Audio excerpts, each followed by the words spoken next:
Alright guys, welcome back to Formula 1 News. Christian Horner spotted today at the RB20 launch with rumours emerging of a vertical inlet zeropod-esque design that Adrian Newey has cooked up here, but also Bernie Ecclestone giving his first perspective publicly on exactly what's going on with the Horner allegations, saying that actually, as far as he's concerned, these stories have been made up by individuals within Red Bull to make it seem like Horner needs to go from the team, to take his job, to gain more power within the team, and try and get rid of their team principal, but he's still holding firm, it seems, for now. Very much intrigued your thoughts in the comments below. Hit the like button if you enjoy. Subscribe if you're new as always. I would greatly appreciate it. First of all, this is the RB, well, the V-Carb 01. I don't even know what's going on anymore. This is it taken to the track today. Lots of shakedowns, of course, going on over the last couple of days. Ferrari did theirs, of course, at their own test track here, and actually information obtained from that, well, result was that it's pretty positive. So far, what's been seen in the wind tunnel, the simulator, the dyno tests conducted in the past weeks matches what has been seen on track, and both drivers confirmed it was an easier car to drive. So here we go, baby. The Ferrari hype train is officially beginning. My feeling is a lot of these cars this year will be substantially better.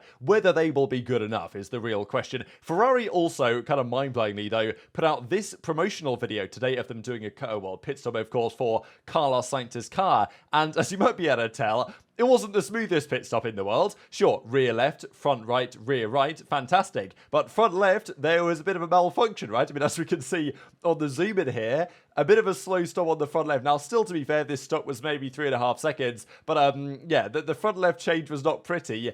Surely they could have had a better option. Like, if this was the best take that they did, and they messed up the front left tyre, it's not really a great look, is it? So Ferrari get clowned on quite a lot, and I'm not sure this is going to inspire massive confidence among their fans for the upcoming season. This was a very interesting spot there here on the McLaren. So many teams trying to hide things, and even today's Red Bull that we'll see in a couple of hours' time, it's probably going to be different to what they actually turn up with in Bahrain. This has been spotted, though, on the McLaren here. So we can see the wing mirror connected to the bodywork by, well, it's kind of difficult to make out. Whereas this FX Pro, this is a connecting piece which looks like it's being shaped like a wing. Now, it's quite fascinating they're going for this approach because we have seen other teams, most notably really Mercedes, play around with this over the last couple of years. Say, oh, look, we're just using this to attach our wing mirror to. There's nothing aerodynamically to be gained from this. But yet they've got this thing sticking out of the car. This, of course, the W13, but still gets the point across.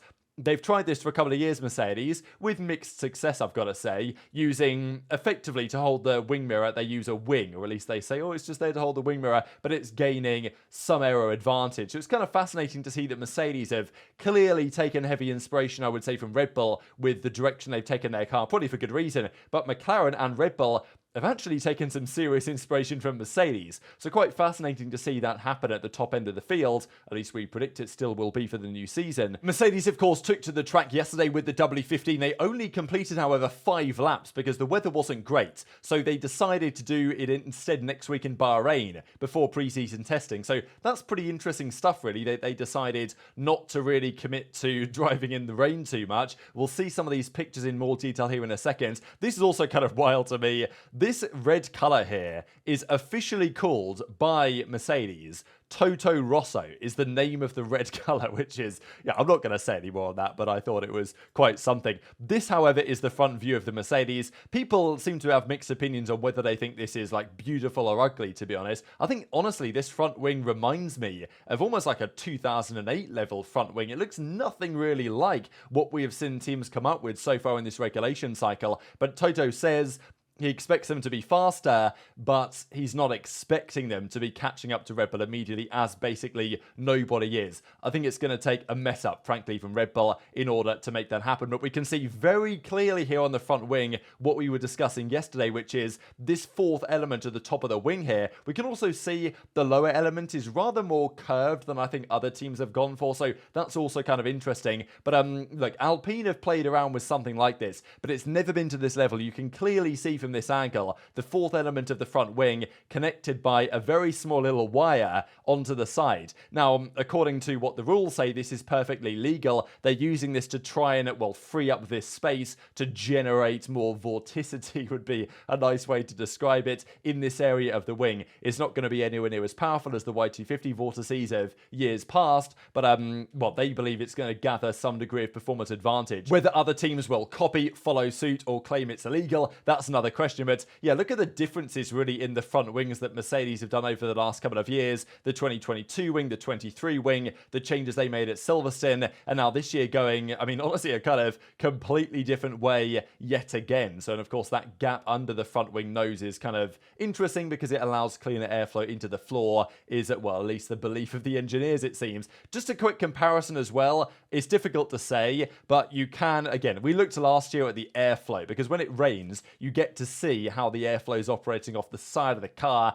and it's all rather interesting. Now, like, I'm not well enough trained to tell you any information on whether these type of airflows look good or bad, but I'll just simply share the comparison of the W14 at last year's kind of shakedown filming day compared to the W15 in the hands of Hamilton, and yesterday's shakedown, very brief filming day, of course, before they called an end to the proceedings. Just another shot here of the car as well, of course, Lewis Hamilton's final ever Mercedes, unless somehow he races for so long that he can come back over the coming years, but that's never going to happen. And as Hamilton says, I feel the most motivated and focused that I've ever been. I'd never thought that at this point I'd have the hunger like I do now. To finish on a high with Mercedes would be a dream. We've gone through a whole heap together. It would be the greatest moment to help them get back to the top. So, gotta say, Mercedes, generally speaking, haven't been full of like immense optimism, right? I mean, Toto and Hamilton and Russell seemed a little bit more reserved. I will say that I saw an interview with Lando Norris after yesterday's kind of shakedown that he did with the team, and he was absolutely buzzing. So, you know,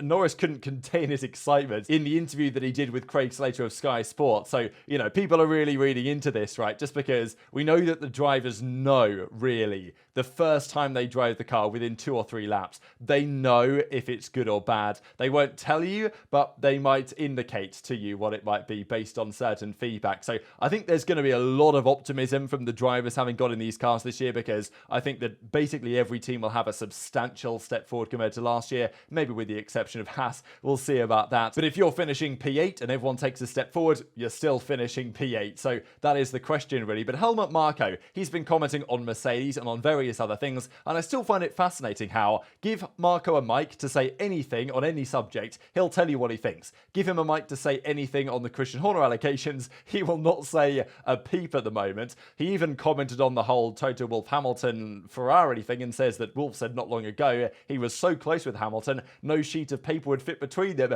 but a Ferrari contract would. So this guy is still in top form. He even mentioned Max's reaction and said that he was amused, Verstappen, about this whole scenario. He even gave some interesting statements on Hamilton, saying that, you know, it was completely surprising to him going to Ferrari, a sporting sensation, especially with the timing. Maybe Hamilton noticed something that the outside world doesn't yet know. That doesn't change anything for us, i.e. Red Bull, except that I see it as weakening Mercedes. Whether it strengthens Ferrari remains to be seen. He also gave some thoughts on the RB20, saying this will be shown next week during the test in Bahrain. What can be said is that the new car is an evolution of the previous car, and we had the best package last year. If we eliminate the few weak points, which there weren't many, but if they could do better than last year, it's pretty scary. Not much should go wrong. So, you know, Verstappen and, well, Marko and the whole team obviously very confident. These are the words of Marko. But who knows? Maybe a competitor has succeeded a special trick in the development. So this, I think, is what fans of close competition are hoping for, that somebody has come up with some idea to close the gap. Because remember what, what's his name again? Jake Dennis said, Red Bull Formula E driver and simulator guy, he said that if you want to catch the RB20, you've got to gain a second of lap time performance-wise. Mercedes are talking about that they've got over half a second. Ferrari are talking about they've got half a second. But that's not necessarily going to be enough if Red Bull make the step that we potentially expect them to. But give Horner a microphone on the Christian Horner stuff, he will say the following: I can't tell you that, nor can I say anything on this subject. As long as the investigation is ongoing and there is no result, you won't hear anything from me. It is an ongoing process. I hope that we can get our turbulence under control quickly. Fortunately, our car is ready and well prepared. So that's the longest statement by a mile that we have seen Marko make on the matter. But still, no comments on the Horner stuff. All he will say is, Horner, you've done a great job in your career. I hope that we can get our turbulence under control. Whether that means get Horner out of the team so we can get rid of him and therefore get the turbulence under control that way, that is maybe reading between the lines a little bit too much. But Bernie Ecclestone was actually quite explicit on this. Former top guy in Formula 1, highly controversial character, of course. The guy is 93, but he's still getting involved in all the drama. Now, it's quite clear that he's been offering support to Christian Horner, one of his top guys,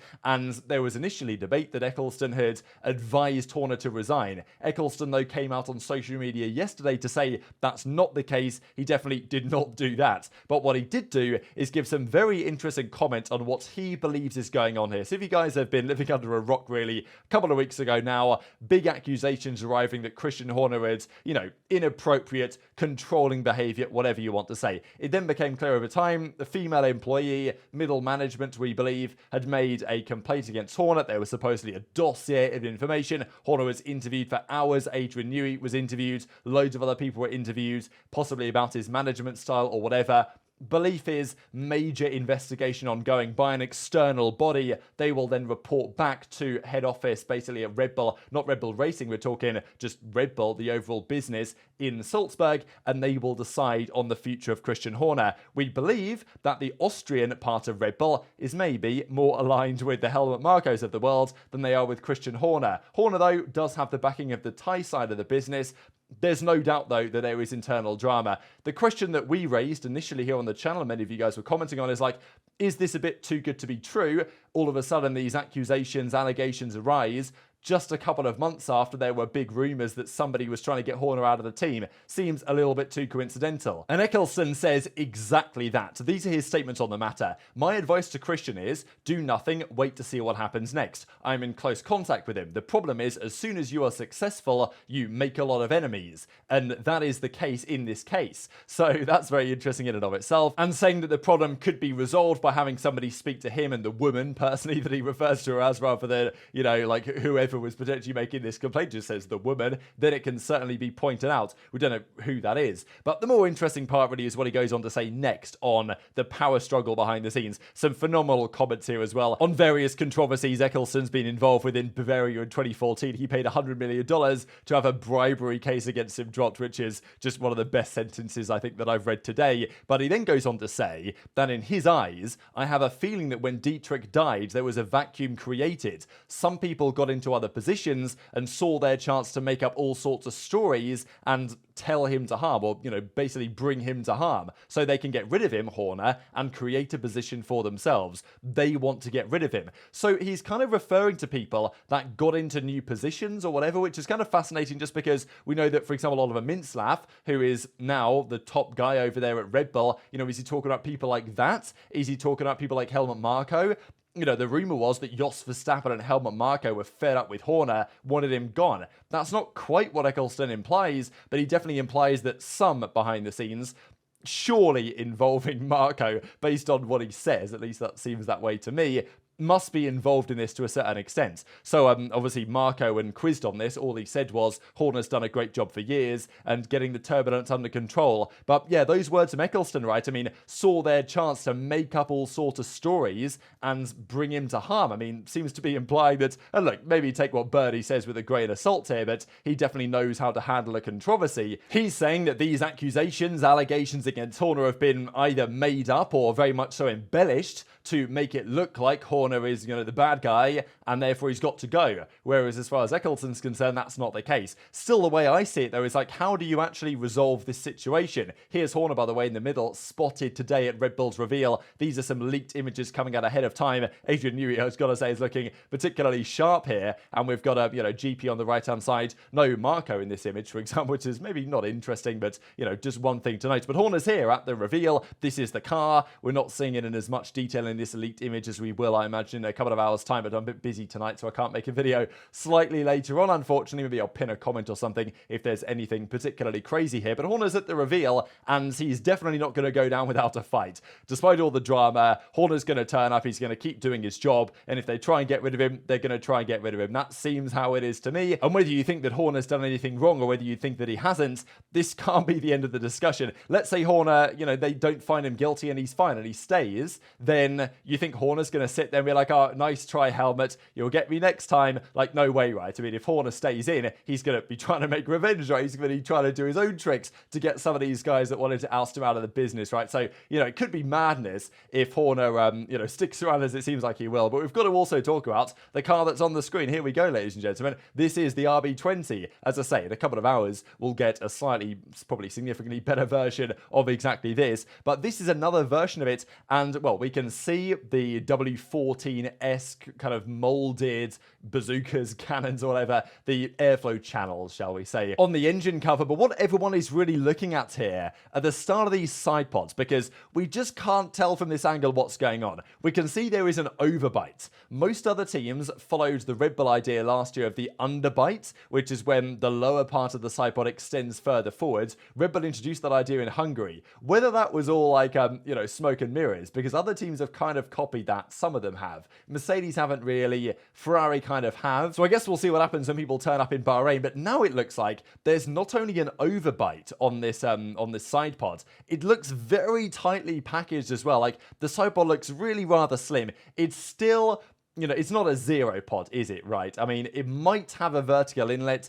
It's not a zeropod in the same way that Mercedes made their zeropod, because you can see the channel at the top of it, but it does look very tightly packaged. Like, to be fair, doesn't look too dissimilar to what Mercedes maybe pulled off a couple of years ago. But the entrance to the side pod is what's getting people intrigued here. Like, I just cranked up the exposure and the contrast. You still unfortunately can't really see much, but the air goes somewhere. Does it go horizontally as it has been previously, but in a slightly thinner way than before? Or does it extend down and actually we have more of a vertical kind of inlet? This actually was reported by the Gazzetta today, that despite the fact that these aren't precisely zeropods, the entrance to the side pod might be a vertical design such as Mercedes came up with as well. So we'll see in a couple of hours, I'm guessing, unless once again they hide it from us. And depending, they'll show whatever tonight. They might turn up with a different car in Bahrain. Red Bull have been known to try stuff like this. But it was reported today by the Gazzetta, to be fair, so big grain of salt required there, that it's going to have these vertical inlets, and maybe from some angles you can almost make them out. But it's difficult really to tell where the air exactly goes there because of the contrast and everything to that effect. But very much intrigued to your thoughts on all this stuff in the comment section below. Regardless of all the drama at Red Bull though, and whatever is on to follow, the car is almost certainly going to be a rocket ship. I guess that's also worthy of note as well, that the car looks identical, by the way. I mean, it's really a stunning and brave livery that Red Bull have pulled off this year. But there are some notable changes to the car, to be fair. And, it might be one step too far for other teams to try and catch up. But very much intrigued to your thoughts on all this stuff in the comment section below. Hit the like button if you enjoyed. Subscribe if you're new. Take care. And I'll see you next time.